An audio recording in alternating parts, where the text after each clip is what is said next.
The May joint Metro North and Long Island Railroad Committee meeting. Susan, are there any? Actually, it's Steve Panton. Oh, Steve, are there any public speakers? And please remember, there is a code of conduct. Yes, we have, I believe, 10 public speakers today. As a reminder, we ask that all public speakers adhere to the MTA's rule of conduct and decorum. I would also like to remind our public speakers that in the interest of time and fairness, we will limit everyone to 2 minutes. Please be aware that there will be a warning beep to remind you that you have 30 seconds to conclude your remarks. We have 5 in-person speakers and 5 live remote speakers. We will alternate 2 in-person and then 2 remote speakers. The first speaker will be Jason Anthony, followed by Murray Bowden. Good morning, Kathy, and good morning, Joint Metro North and Long Island Railroad Committee. This Jason Anthony from Amazon Labor Union. I've been to Penn Station and Grand Central recently, and I have been seeing a lot of people in both terminals, and especially in my home terminal, Atlanta terminal, without masks. That's unfortunate because state law indicates that all passengers in all forms of transportation inside the state should wear masks. And I've been seeing not only passengers, MTA police not wearing masks. That's unfortunate also. And I've been seeing homeless people too in Atlanta Terminal, Brooklyn. That's unfortunate also. And the BRC facility at Penn Station has been shut down. Kathy, I want you to investigate why this facility has been shut down. Because the homeless population in New York City has been skyrocketing for the past few years. And our partners at New Jersey Transit Corporation has been doing nothing. Zero. Nada. And everything that we tell them is going in, going out. So we want your team to do something about this, Cassie. So I'll see you guys in transit. Thank you. The next speaker is Murray Bowden.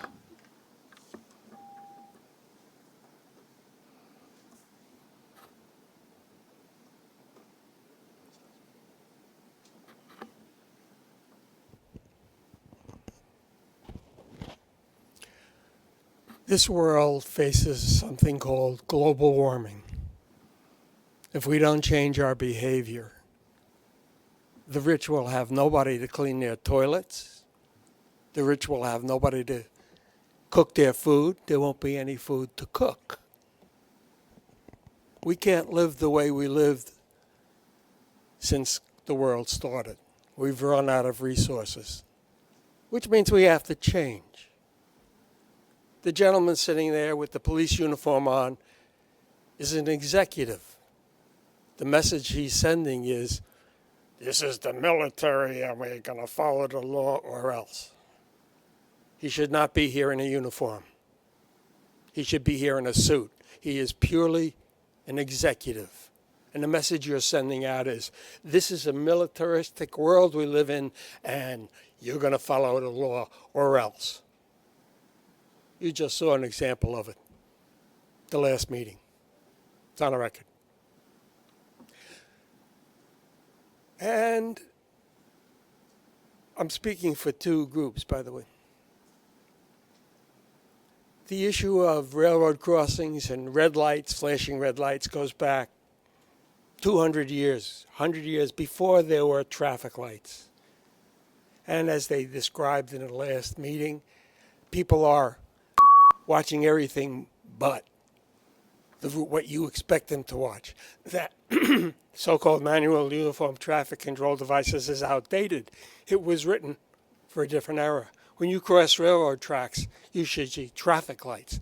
The crossbuck was 200 years ago when they took two pieces of wood, nailed them together, and put it up for a railroad crossing.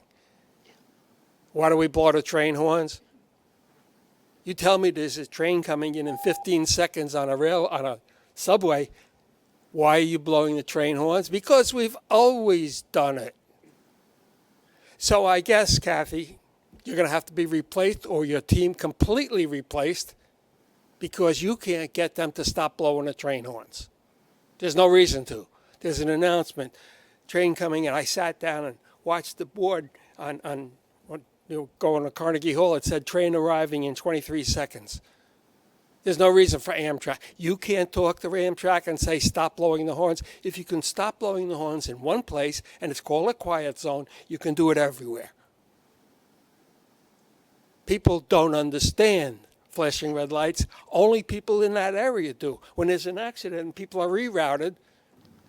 So this board's responsibility is either to see that Kathy follows the sensible law, because people are looking at a screen on their dashboard and not deciding what those things mean up there.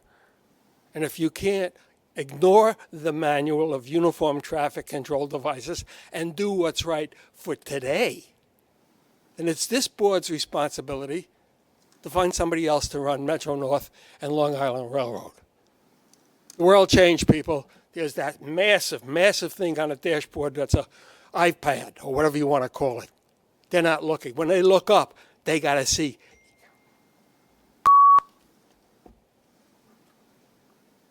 I can't keep track of this stuff. People meet me downstairs. I had to ask who they are, and then they tell me their names, and then I have to know what the relationship is. I've early dementia. I can't remember. I have to ask who you are. And not only have to ask who you are, but why I know you.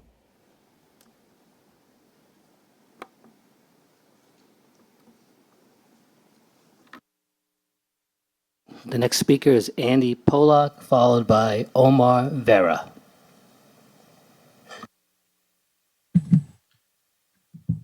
Good morning, Kathy. Good morning, everyone. So I'm going to keep my comments brief this morning because Murray went over his time.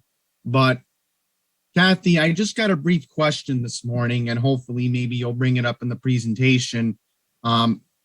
We have a federal holiday coming up. We know Memorial Day is a week from today, and we know that we're going to be running the weekend schedule. But keep in mind, and I want to bring this up to everyone's attention because some people may be getting an extra 3-day weekend in June. We have the weekend of Juneteenth, and I was wondering if the Long Island Railroad, along with Metro North, maybe New York City Transit as well, could be in this equation. Is there going to be a weekend schedule on Monday, June 20th? Because I'm looking everywhere. I didn't see anything about it in the committee books. And keep in mind, the New York Stock Exchange is going to be closed. The post office is going to be closed on that Monday. So what's the MTA's policy for that Monday? Because for federally observing it, first time ever on June 20th. So that's all I'm wondering. So that's pretty much it. I have more lengthier comments for Richard Davy in the next hour. So that's all. Take care, everyone, and have a good Memorial Day. The next speaker is Omar Vera.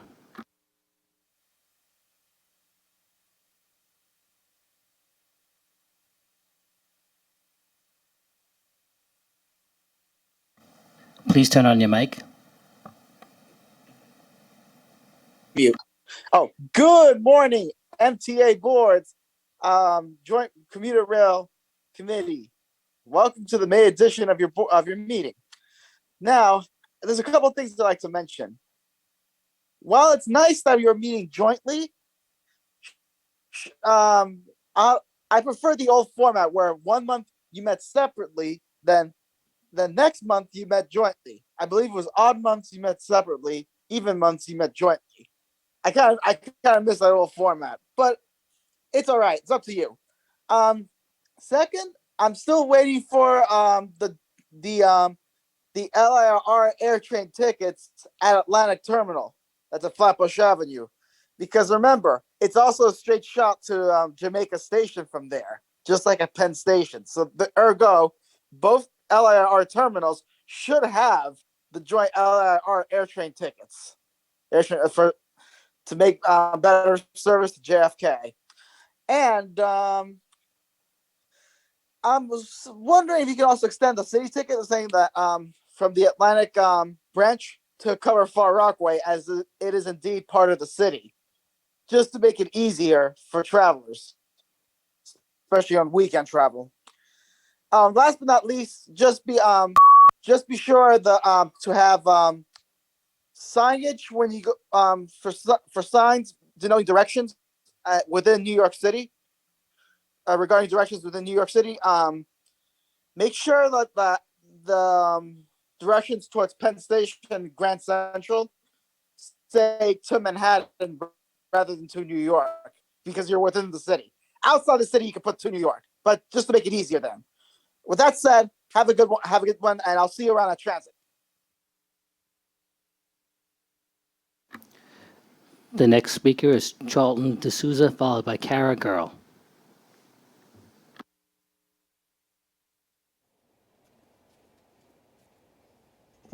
Good morning, everyone. Good morning, Hector. So I just want to say that the big shutdown that you guys had on Saturday on Metro North, when they had the power outage and everything, Amtrak, there was no communication between you guys and Amtrak. And I think there needs to be a better social media response to that, because there were people on stranded trains and people were tweeting. I was reading all those tweets. It was horrible. And I was actually on the Northeast Corridor, and we felt the, on NG Transit, and we felt the impacts there. Trains were backed up. It was horrible. And then the other thing I want to talk about is Atlantic Terminal. So today, I was on the 7:15 train getting here, and when we got on the Atlantic Terminal train, I noticed that the conductor didn't tell us only the first 4 cars were opening up. So it was an 8-car train, and only the first 4 doors. And what happened was, I saw a senior citizen, she couldn't even open the door, and I had to help her. Why can y'all run the newer trains to Atlantic Terminal if you have short cars? So at least people can then press the button and open the door, or maybe y'all just have the conductors keep making those announcements so people can just do that at Jamaica instead of the mad rush at Atlantic. And I took a picture of that. I think they could have opened more doors there.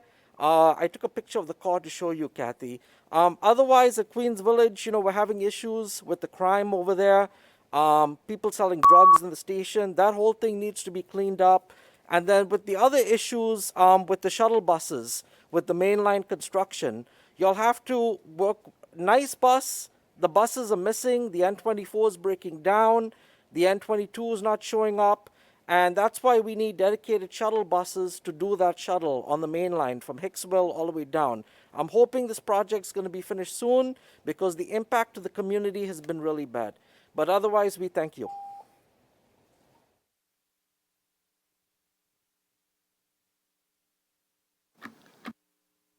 The next speaker is Kara Girl.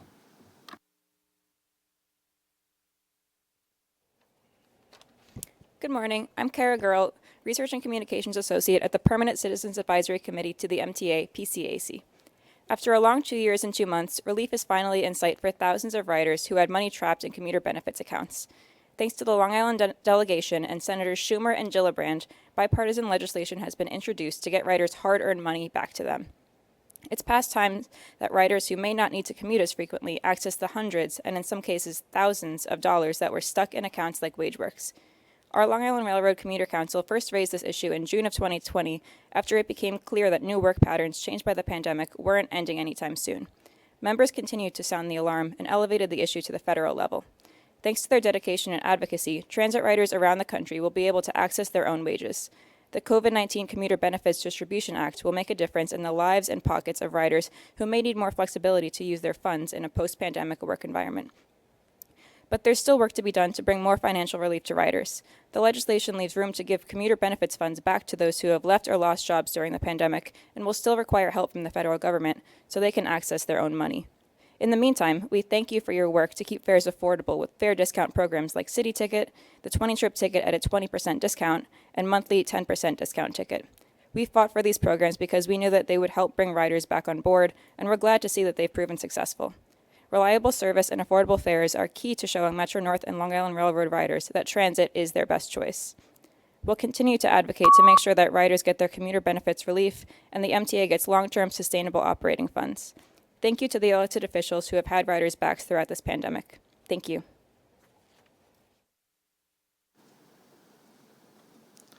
The next speaker is Christopher Greif, followed by James Carmody.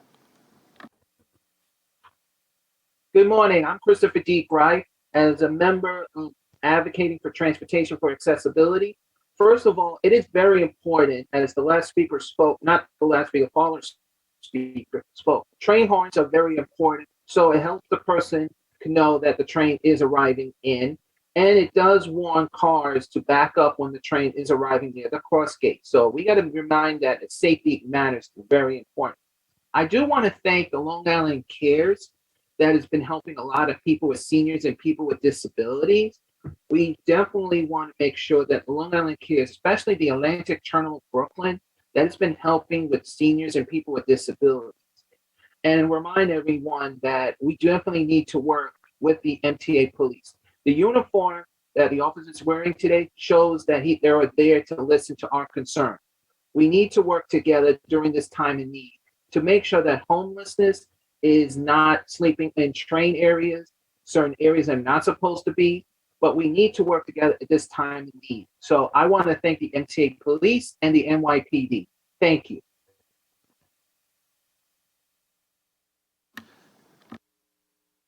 The next speaker is James Carmody, followed by Andy Quito. Thanks for hosting this comment period. First, with regards to the speakers commenting on people who are homeless in Grand Central, I'd like to note that someone who is homeless is not any more of a risk than someone who is not homeless. So all of you on the committee shouldn't worry about their presence in Grand Central Station because there's no reason to be any more afraid of someone like them than someone like us. Anyway, I'm here because I wanted to give you a warning about what's happening in the town of Southeast Putnam County. On behalf of my neighbors who commute on the Southeast train station, I believe we can expect delays in the near future due to a new truck depot that is being built right by the station on the 311 highway.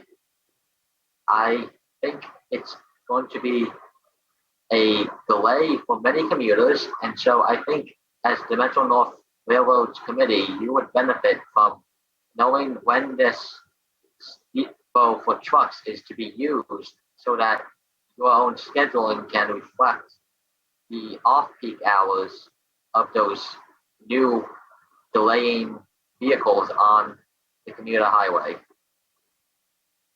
And if you'd like me to get you this information the days they become available, I'd be happy to communicate it to you.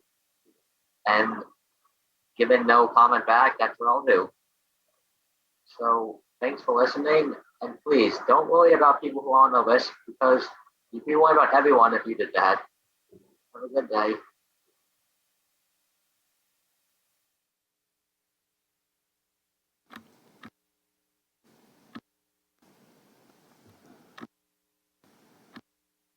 The final speaker is Andy Quito.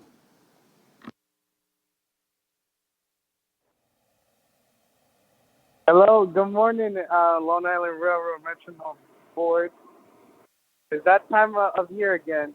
I wish we could speak freely without having people like Jason harassing us. But yeah, let's get started with the situation at the Jamaica Long Island Railroad Station, where people are selling drugs. There's been shootings all around, yet there's no MTA police in sight. And I've been noticing that the waiting room at Jamaica has been closing early. Can you explain the reason why? because it's a very dangerous area, and people feel much safer waiting inside for, let's say, a taxi or a ride, and you guys close it. I just don't understand. And then here we go with the situation at Mineola Station. You know, we got somebody that was taking pictures of women. I think his name is John Mitchell. I think the guy is. I've been told by multiple people who've been taking pictures at the Hicksville Long Island Railroad in Mineola and Long Island Railroad Station. So yeah, we hope the MTA police can look into that specific person and make an arrest. And then speaking for NYC Pride next month at the end of June, there's nothing word of extra service. Well, the Long Island Railroad will be providing extra service on all branches to Penn Station on that day. So it's a very special day for the LGBT community. As much as people like Andy Renwick, all the advocacy don't care, but I hope you guys can consider providing extra service on the June 26th. That's a big day. And plus, please provide shuttle buses between Floral Park and Hicksville, because it's just unbelievable. I mean, the town is not doing that bad, but you need to be providing shuttle buses because that's a violation of the pledge. Shame on you. You guys are no better. If you guys don't want to fix the situations going on, please get off the board and let somebody else take over. Thank you. That concludes the public comment session. Thank you. The approval of our minutes for this committee will be held on Wednesday. Kathy, anything changing on the work plans for 2022? There are no changes to the work plans. All right. President Rinaldi will now give her agency report.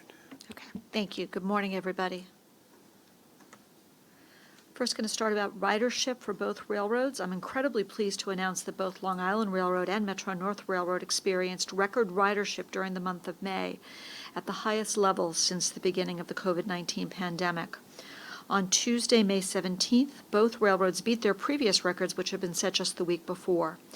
Metro-North carried an estimated 162,082 riders, 62% of the 2019 pre-COVID baseline, and Long Island Railroad had an estimated 182,683 riders, which was 63% of the baseline. I was happy to join Chairman Lieber, New York City Transit President Rich Davey, an employee from both railroads and from New York City Transit, at a press event in Grand Central last week celebrating our returning ridership. It's encouraging to see ridership recovery gaining strength as our customers respond to increased peak and off-peak service and to new fare incentives like the flexible new 20-trip tickets, discounted monthly tickets, and expanded city ticket.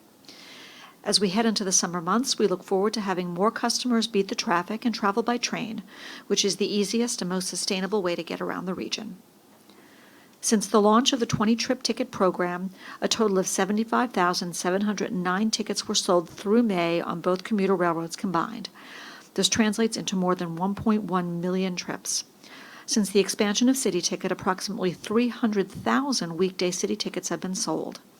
In 2019, the total number of City Ticket rides made up 1.2% of total rides. In 2021, City Ticket rides accounted for 1.6% of total rides.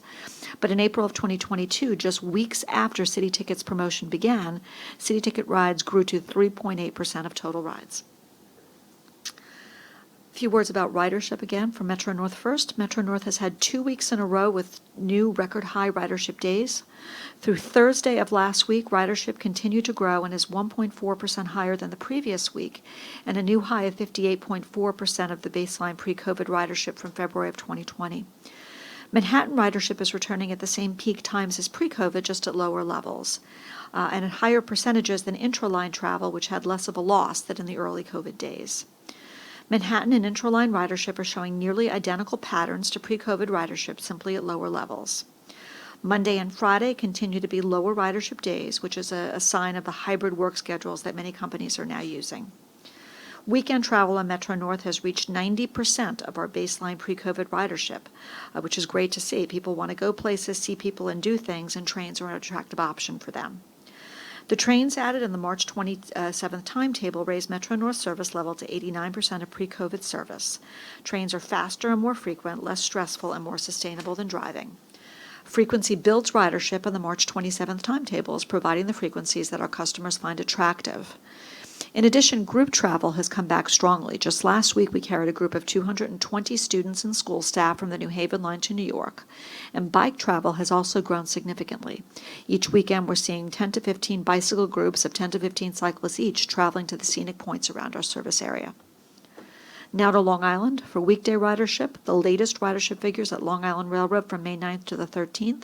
Long Island experienced a ridership increase for that week, with the average weekday ridership at 170,402 customers, up from 164,000 and change the week before, over 6,000 more customers, and higher than 2 weeks before that, as well as higher compared to 1 month ago. 3 weekdays last week were above the same days of the prior week, while 2 weekdays, Tuesdays and Thursdays, were below the same days of the prior week. For weekend ridership, Long Island Railroad experienced its highest weekend ridership this year for both Saturday and Sunday year to date. The second highest weekend ridership was experienced during the Easter weekend. As expected, Long Island Railroad weekend ridership was higher compared to the prior weekend, as well as higher than 2 weeks ago and 1 month ago. Saturday ridership was up almost 23%, and Sunday ridership went up 3.2% compared to the prior week, which is attributable to improved weather and local sporting events. Now looking at agency performance for both railroads, turning to Metro North first, for the month of April, Metro North's east of Hudson service operated above the 94% goal at 97.3%. Year-to-date performance is also above goal at 97.8%. Hudson Line is 96.5%. Year-to-date, 97.9%. 7 trains, which is 0.15%, were canceled or terminated. The Harlem Line, 97.1%. Year-to-date, 98%, with 1 train terminated. The New Haven Line, 97.8%. 97.6% year-to-date, with only 4 trains canceled or terminated. We had 3 major incidents. On April 8th, a track switch issue at CP 116 in Crestwood disrupted service on the Harlem Line, which resulted in 39 delays. On April 8th, a disabled train at Harlem 125th Street disrupted train service arriving and departing GCT, which led to 65 delays. And on April 19th, a signal power incident between CP 112 and 248 Woodlawn and Southport on the New Haven Line disrupted service, resulting in 25 delays. West of Hudson, March west of Hudson service operated above the 94 OTP goal at 94.3%. Year-to-date performance is slightly below goal at 93.5%. Pascack Valley, 94.2%. Year-to-date, 93.4%. Port Jervis, 94.3%. Year-to-date, 93.6%. 4 trains were canceled or terminated west of Hudson, Pascack Valley 3 and Port Jervis 1, due to mechanical issues. Now we're going to look a little bit at the maintenance work and track work at both railroads. For Metro North so far this year, maintenance of way forces have installed 696 ties, 8.2 miles of rail, surfaced 24 miles of track, replaced 9 switches, and welded 384 rail joints. Crews continue with the switch replacement at one of our critical interlockings on the Harlem Line between Crestwood and Scarsdale. I was actually there on Friday.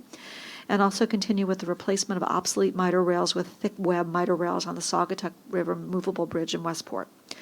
PTC testing and qualifications for the M8s for Shoreline East service is complete and ready for service beginning today. Actually, after today's committee, I'm headed up to New Haven for an event celebrating this improvement to Connecticut's Shoreline East service. Turning to Long Island, OTP for the month of April. Whoops. I think we just did that, didn't we? I think we repeated this. I think we got... Yep, but I think we just repeated that. We said that already. Do we do the OTP? No, we'll do it again.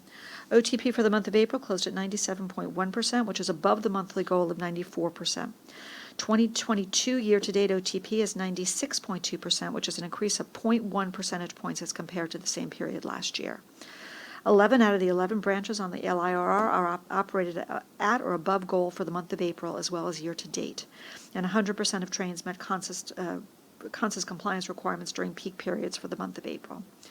There were 6 incidents in the month of April that resulted in 10 or more late canceled or terminated trains, the most significant of which was an Amtrak-related switch issue at interlocking on April 11th. This incident affected 34 trains, delayed customers an average of 16.1 minutes, and reduced our monthly OTP by 0.2%. Looking at Long Island Railroad track programs, for Long Island Railroad through April of this year, we've performed significant maintenance and state of good repair track work across our system, in addition to the capital program project support provided for the main line expansion, Queens interlocking renewals, Elmont and Belmont Stations projects, and in the ESA Herald Corridor.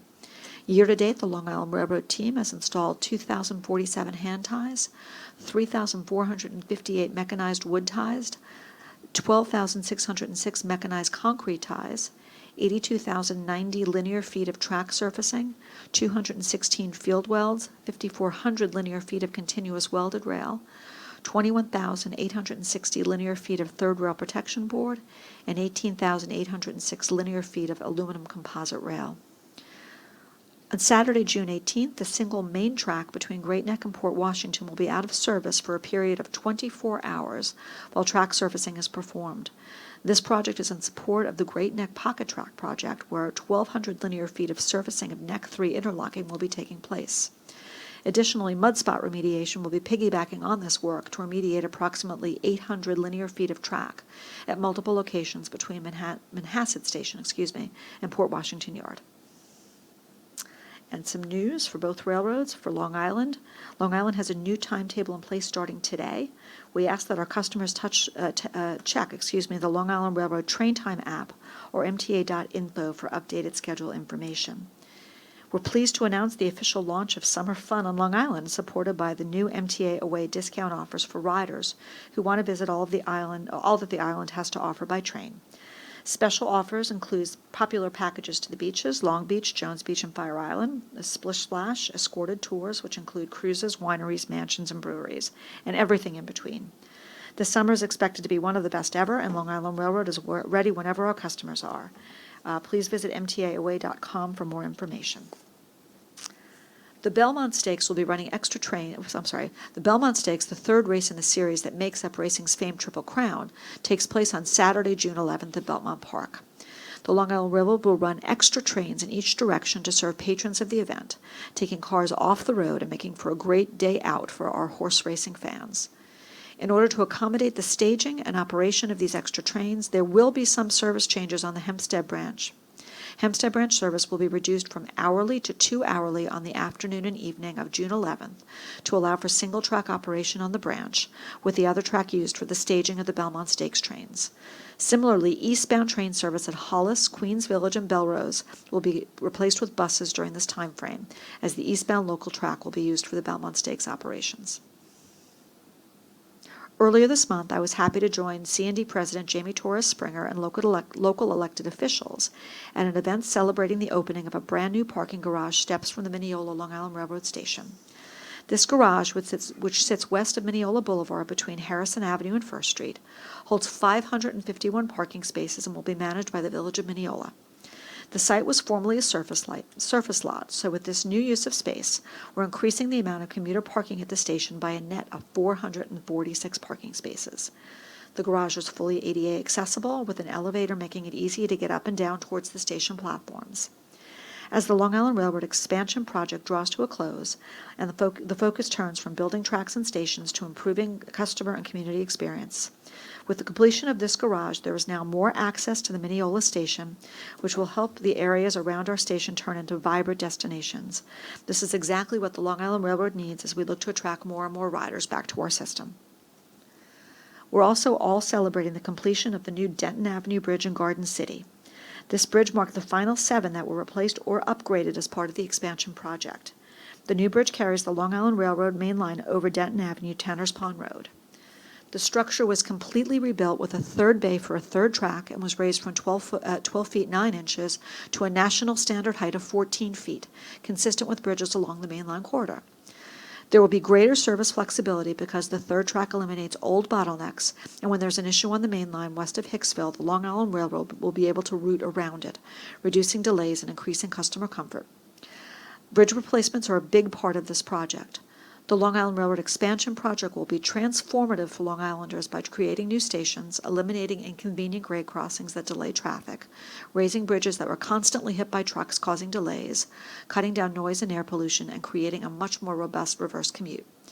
A more detailed report regarding third track will be provided at CPC today. Now back to Metro North. I'm very pleased to announce the reopening of our Breakneck Ridge station after over 2 years. The station is the gateway to one of the most popular and iconic hiking destinations in the region. Scenic Hudson is currently planning the 3-phase Hudson Highland Fjord Trail, a 7.5-mile trail which will connect Metro North's Beacon, Breakneck Ridge, and Cold Spring stations. The Breakneck Ridge station is located within Phase 1, the Breakneck Connector and Bridge project. In December of 2019, Metro North temporarily closed the station so that we could make important safety upgrades to the station. These improvements were undertaken in partnership with Scenic Hudson, New York State's Parks and Recreation, and NYSDOT. Scenic Hudson accelerated the installation of permanent safety fencing to separate the active right-of-way from the project area from Breakneck Tunnel to the existing Breakneck Ridge Station overpass. Metro North contributed $200,000, in Metro North Capital Reserve funding secured by State Assemblywoman Sandy Galiff towards the security fencing. Metro North Forces constructed a clear pathway between the inbound and outbound platforms with design collaboration with NYSDOT, which has created a much improved path of travel for customers who used to have to walk along 9D. Metro North Forces also installed anti-trespass panels at existing low-level platforms, both inbound and outbound, to provide a visual and physical deterrent to people from crossing the tracks at unauthorized areas. And additional safety signage has already been installed, and more signage will be installed as well.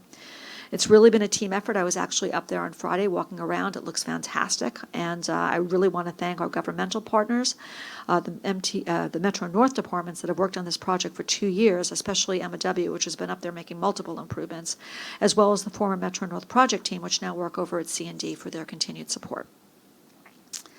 Both railroads held Connect With Us events in the month of April. I was really excited to restart that series. We had done it at Metro North. We restarted it at both railroads in April. Events were held in Stamford on April 26th and Hicksville on April 28th. I was joined by senior staff at both railroads as we met with customers and discussed their concerns and answered their questions about their commutes. I look forward to continuing these events, hopefully outside during the warm weather months. At the request of the MTA PD and in an effort to tamp down on crimes of opportunity on board our trains, both Metro North and Long Island will be beginning making announcements regarding safeguarding your personal belongings. The announcement will go something as follows. Don't become a target of opportunity. Stay alert and keep your personal belongings in sight at all times. Safeguard your stuff. Finally, I wanted to make an announcement regarding job fairs that are going to be held at both railroads. In partnership with the People Organization, both Long Island Railroad and Metro North will be holding job fairs on June 14th and June 11th, respectively. Interested parties are required to submit resumes in advance of these job fairs. The resumes will be screened and possible applicants invited to the fairs to learn more about unionized positions at both railroads that will be featured at the events. This is one of the many efforts that we have underway to engage interested job applicants to the MTA. And this concludes my report. Any questions for President Rinaldi? Mr. Zuckerman? Thank you, sir. Two things. One, Kathy, thank you for your support on the Breakneck Ridge reopening. Speaking for both myself and Michael, representing Dutchess and Putnam counties, it's a wonderful thing to have it reopened, but it is going to be, as you well know, an emerging safety, an area of observation, I should say, for those of us. It has the benefit of being the most popular day hike in North America. I don't know if that's actually been ever verified, but that's what everyone says. Seems that way. And it has the unfortunate situation of being the most popular day hike in North America. We are a small area. It is fairly rural. There is a very narrow highway that people drive incredibly fast and park poorly on it, creating a bit of mayhem, not least of which is because people hike unprepared on the slope. I've seen a number of women wearing Louboutin heels hiking up that mountainside, and then helicopters have to get them off. So as the popularity of that trail increases, I'd like your partnership to observe whether we have to re-intervene like we did during COVID's earlier days. Yeah, no question. And I should have mentioned it in my remarks. I mean, we've been working very closely with the Parks Commissioner, who's been engaging directly with the local officials, and they bring on seasonal staffing to be able to support that destination. They're very aware of, I mean, they're obviously thrilled that it's a popular destination, but are aware of some of the challenges that you've described with unprepared hikers going up, and they do have additional senior staffing and have been, talking about that with the local elected officials as a way of allaying their concerns that, about the popularity of this particular destination. So we will absolutely keep an eye on it, yes. Great, thank you for that. Second question is, look, I'm thrilled that we're seeing a return of folks to different modes of transportation on the railroads. But with my both finance hat on and my just general role as a board member, I'd like us to just continue to be mindful of the challenge of returning to pre-COVID ridership. And I say that by asking for two specific things. One, in our document, pages, I'll just give you two page numbers, pages 97 and 135. 97 and 135, these are the ridership pages.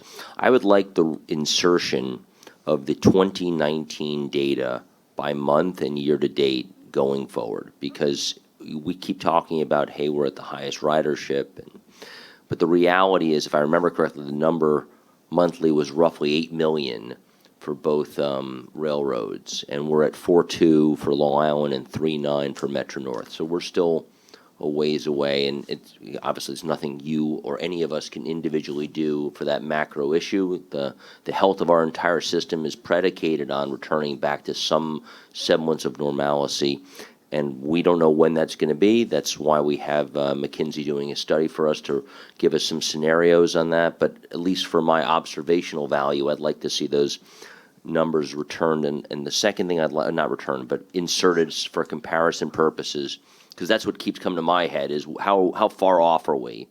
And then the second, which is you've mentioned a number of times, our weekend ridership is fairly high, but I don't see anywhere in the documentation the breakout between weekend and weekday. So I think it'd be, again, if we're gonna keep touting it as being, hey, people are doing entertainment travel but not work travel, I think it'd be good just to see the stats again tied to the pre-COVID. I'd pick 2019 as a good year. Thank you. Yeah, no problem at all. Okay, now we'll move on to the Metro North Railroad Safety Report. Shelley? Hey, good morning. Metro North Safety Report starts on page 27 of the committee book. For the 12-month reporting period ending March 2022, the FRA reportable customer injury rate was 1.93 per 1 million customers. That was down from 2.44 per million customers in the prior 12-month reporting period ending March 2021. Slips, trips, and falls do remain the most frequent cause of injury. The FRA reportable lost time employee injury rate was 2.04 per 200,000 work hours for the current reporting period, compared to 1.88 in the prior period. And as we've noted in prior months, the working hours used to calculate the rate were estimated because of the global issue affecting the Kronos timekeeping system, so the affected rates will be updated after the working hours are finalized. A couple of initiatives I want to mention. Metro North continues to increase in-person community safety education outreach through our tracks. That's Together Railroads and Communities Keeping Safe program. A few recent events were the Austining Earth Day Festival, presentations at the Dobbs Ferry, Harrison, and Yonkers Public Libraries, the Niantic Children's Museum, and the Railroad Museum of New England, So, and another safety initiative I want to mention is our track and yard cleanups. We hold the cleanups throughout our territory to dispose of debris and improve safety for our employees. We had cleanups in Grand Central Terminal and Croton Harmon Yard in April, and are scheduling them for other work locations in the coming months. And in upcoming news, Metro North's next Safety Focus Week will be next month, June 6th to 12th. Interactive discussions with employees will be held across the territory on seasonal and trending safety topics. That concludes my report, and I'd be happy to answer any questions. Thank you, Shelley. Next, we'll go to the Long Island Railroad Safety Report. Donald? Good morning. We're reporting on our safety performance through March of 2022. The report can be found on page 23. The Long Island Railroad Emergency Responder Training Division and Corporate Safety Department Fire Marshal's Office provide training to Nassau, Suffolk, and New York City emergency response organizations.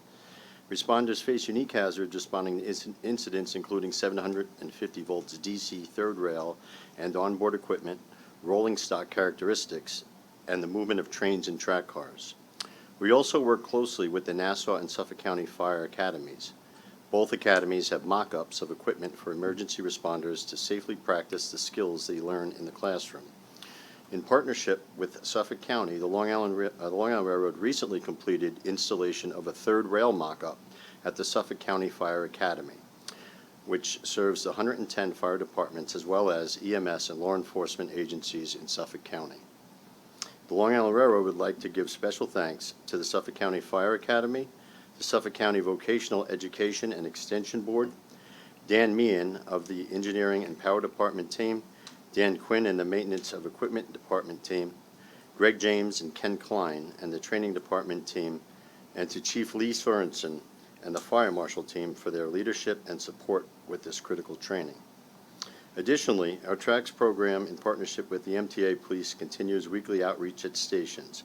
We are grateful to the MTA PD and Explorers for their continued support. Finally, for the reporting period ending in March of 2022, the average reportable customer injury rate was 2.53 injuries per million customers. During the same reporting period, the average reportable employee lost time injury rate was 4.09 injuries per 200,000 hours worked. I'll be happy to answer any questions. Thank you. Thank you, Don. Next, we'll go to I'm sorry. Yes, Jerry. Now, you mentioned the TRACS program. How are you doing in the schools with that? Have you gotten into many schools with the TRACS program? They have been increasing the efforts again. I don't have the specifics of how many they've got to, but we've been involved with outreach to the schools historically. We can get that to you, Jerry, if you want to have details. Okay, yeah, I'd appreciate that. Yeah, no Thank problem. you. Thank you. Okay, we'll go to Chief Montgomery for a report on both railroads. Okay. Good morning, everyone. The information that you're looking for is on page 30 of your booklet. For the month of April, I'll start with Long Island Railroad. The MTA police saw an increase in 2 index crimes. The noted crimes were robbery and grand larceny.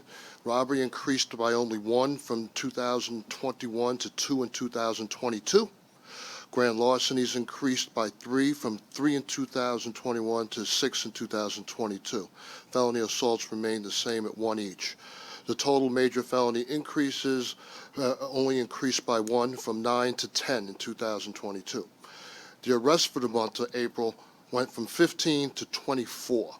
Right. Year to date, observed some of the same categories increase of robbery, grand larceny, felony assaults, where robberies went from 3 to 7, grand larceny from 7 to 16, and felony assaults from 6 to 8.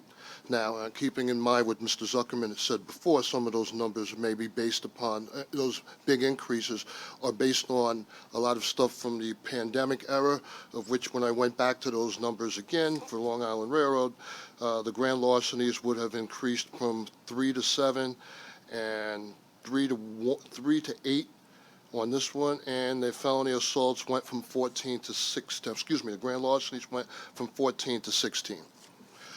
All right, so total major felony increases were by 10 in comparison. It's 23 versus 33. Arrests for year to date went up from 74 to 143. All right, some notable instances, Patchogue Station for robbery and Penn Station robbery. The Penn Station robbery has been closed out with an arrest.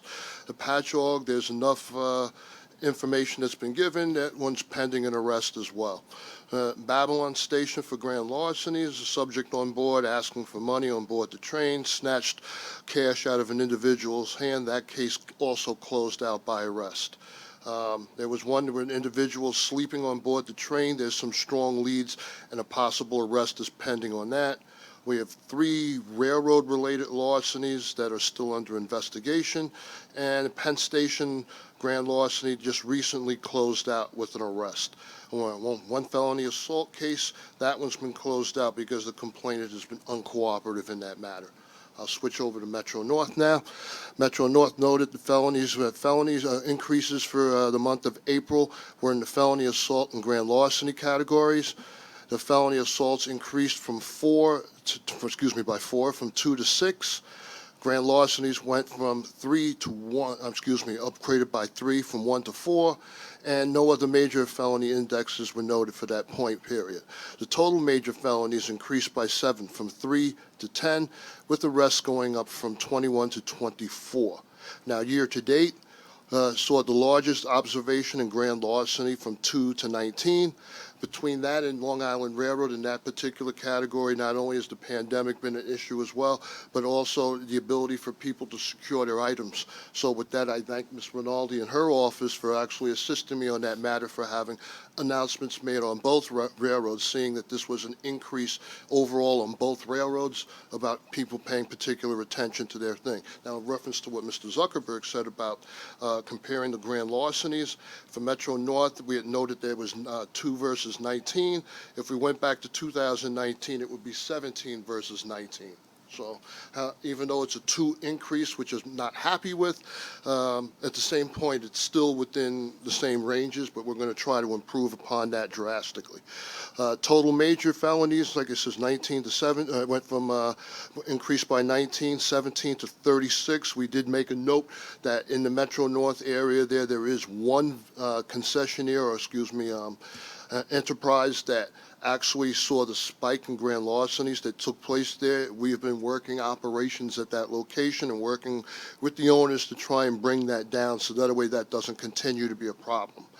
Arrests for the year to date, Metro North and SOAR go from 89 to 116. All right, like I mentioned before earlier, the grand larcenies in the commercial establishments are still under investigation and will continue to be until we've come up with everyone else. The ones outside of Grand Central, Woodlawn, and New Rochelle, those leads have been closed out. However, if any other pertinent information should come back or another pattern is developed within it, those cases will be reopened and they will go back in for such. Felony assaults, most of these are taking, the first 3 are out of Grand Central Terminal. They also involve most of them involve assaults against law enforcement officers. With the legislations that have been out there before where folks are not taking into resisting arrest, and of course, the strictness of the use of force by law enforcement officers may have facilitated an area where officers are now becoming injured, and we should actually look to see whether or not we can have an adjustment made so that way our injuries wind up coming down. We'll do our best on our training end to make sure that we try to make sure our officers don't become injured. However, it does need some work from help, and perhaps maybe this board can assist in that matter as well. All right, hate crimes, we only saw 1 on Metro North. Long Island Railroad had 4. 5 of the 6 incidences were graffiti weighted. 1 was aggravated harassment. That case is still going on. 4 of them were from the Jewish content. 1 anti-black, 1 anti-gay. And that wraps up the actual issues with the hate crimes. Just one other special note, a couple of special notes. Back on May 4th and May 25th, the MTA police started doing its community engagement program. We've worked out 2 programs, the first one out of Jamaica Station, the next one out of Forest Hill Station. We have worked closely with Long Island Railroad. With the we had our Explorers teams comes out with the assisting of handing out hand sanitizers and face masks on board public transportation, while everyone else was able to observe the officers perform step-on functions at those locations, which were our goal was to basically help assist in getting customers back on board our transportation system. So we're going to continue that effort up next. I didn't get the recent schedule as to what's going to happen for the rest of this month. However, I can make that information available to you as well. And one last thing, this is dating back towards April 6th. 2 of our officers, while off duty and on vacation in Orlando, Florida, were making their way back to New York when they had an individual, and unbeknownst to each other, both were in the Orlando International Airport catching the same flight. One of the officers, while with his family, had observed an individual in front of him online completely collapsed, and what appeared to be he went into cardiac arrest. He immediately stepped in to take actions of doing chest compressions on the individual, and while performing it, it's kind of unique to say that as MTA police officers, our officers are somewhat uniquely scattered, that sometimes it can take 10, 15 minutes for your partner to show up. But while on vacation, we managed to have another MTA sergeant at the same location. Pretty ironic to have 2 in the same place, who also tapped the officer on the shoulder and advised him that as soon as you got tired of giving chest compressions, I'll take over for you. Well, so it was unique in having that situation. They immediately called out to airline officials to bring over a defibrillator and to call 911. The guy's in cardiac defib. And we wound up having Defibrillator brought over with an anesthesiologist who happened to also be off duty at the time. All three of them worked on the individuals. They inserted the chest pads on them and continued to work on them. And after one application of the AED, they were able to bring that individual around. He was breathing and was brought to his attention. He woke up and was made aware of what happened and what took place. I believe last week there was a press conference held at the Ronkonkoma Station, which the officers were acknowledged and reunited with the individual who had passed out, which he looks appreciative and grateful. So, I wanted to thank our officers for actually stepping up in the line of duty, even though they're with their families off duty in another airport someplace else outside the state of New York. It's attributed to their character. It's also attributed to our training departments, training philosophies, and overall, it's a very good feeling because we want law enforcement to be recognized that it's not just about the law, but it's also about individuals, and that we're compassionate with life. With that said, that's going to conclude my report. If there's any questions. Any questions? Yes, Jared. Okay, I hope this doesn't sound petty after that great report about your officers in Orlando. But I would just like to make one request. If you could send out a memo or something to your officers to remind them of the proper way to wear the COVID masks. I walked through Penn Station this morning, past 4 officers. Only one was wearing it properly. 2 of it had it down below their nose. 1 of them was wearing it like a bandana around his neck. Compliance for the ridership has dropped. Off the top of my head, I'd probably say it's about 80% now. But it's hard to get our riders to comply if the people who are supposed to be doing the enforcement aren't complying properly themselves. So That's totally understood. We'll go back and re-examine and try to find out where everything's going wrong and fix that. Okay, no, I'd really appreciate that. Thank Okay, you, sir. no problem at all. Mr. Zuckerman? Thank you, sir. Chief, two things. One, a request, same I gave Kathy. For the foreseeable future, we will be in this depressed state of ridership. So I'd like on pages 32 to 36, or 32, 34, 35, and 36, I'd like the insertion of the 2019 data for each period, whether it's Metro North, Long Island Railroad, for per month and year to date. So going forward, we know what to compare it to. Because, if the number's the same of crimes, but the ridership's half, that means crime is twice as bad. So I'd like to just be able to compare that. And then related, look, I think I would be foolish to not admit that, and given the incident that happened over this weekend, not only the reality of crime, but the perception of safety has become a overriding concern of the riding public. I'm not suggesting it's worse or better on the commuter rails versus the subway, but it is a general concern of the riding public. Again, I think perception is greater than the reality of it, but I think we have a job to address the perception. So to that point, I'd like to understand from you your sense of how you're deploying, without any specifics, of course, how are you deploying our officers, plain clothes or in uniform, across our system to ensure that the riding public sees the presence of those who are there to protect them? In reference to that particular question there, I'm not going to disclose whether it is officers plain clothes, et cetera. However, those officers that are in uniform patrol have been asked to step up by actually making their presence known. I've got everything from ESU units that are normally in the trucks are actually on platforms making inspections. I've given a long-standing order that officers should be on the platform so that way our commuters see them, not only coming 2 or 3 minutes before the train, but also 5 minutes after they've gotten off the train as well. So definitely we're trying to make ourselves visible. The 2 community outreaches is another reason why I wanted to show our visibility as well, to ensure that the public are there. So I've listed those 2 instances, and we have quite a few more. I just didn't bring the schedule with me. Shame on me for that one. Definitely we want to make that available to the public as well, that we're actually doing these community outreaches where they get to see the step-on functions that are taking place, but they're also going to see the train patrols as they muster through. All right. And in reference to your last point, I kind of came prepared for that, just in case you went in that direction. So we'll make a note on that for next month, that you'll have that comparison of 2019 to go along with it. That's all. Anyone else? The only thing that I would add to what the chief has already said is that, on both railroads, the police has really stepped up their actual trained patrols as distinct from the step-ons and step-offs. So, without getting into the details, I mean, they're actually walking up and down the trains in a way just to sort of have that visible police presence on board.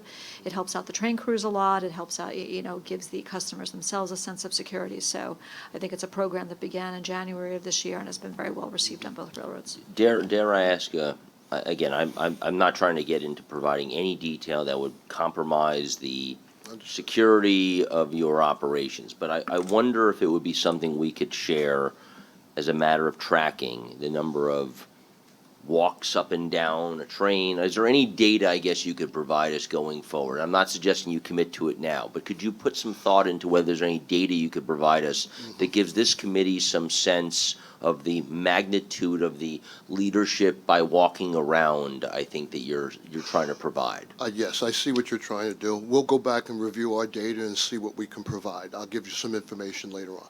And again, I don't want to compromise any of the privacy or security. I don't want to let some criminal figure out, oh, they're not on the train at, 11 to 12 a.m., so that's the time to go do something bad. But whatever your thought would be, I think our having a sense of the magnitude of your efforts and the constancy of your efforts, I think would be useful to us. Okay, nope, thank you, we will.